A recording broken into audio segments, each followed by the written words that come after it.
બપ્પાના ચરણોમાં વંદન કરીને લોકોને મળવાનો અવસર પ્રાપ્ત થયો છે।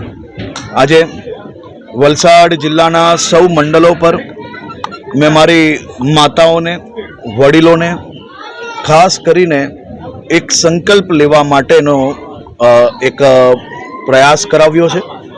સૌ માતાઓને મેં અપીલ કરી છે કે ગણપતિજીની સ્થાપના આપણે વર્ષોથી કરીએ છીએ।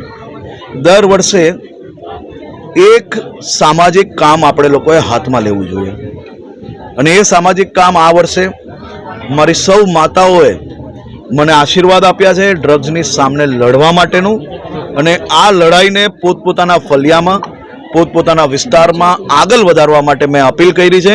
અને આપે જોયું છે કે આ માતાઓની આંખોમાં એક વિશ્વાસ છે, માતાઓની આંખોમાં ડ્રગ્સના દૂષણ સામે લડી લેવાનો એક મક્કમતા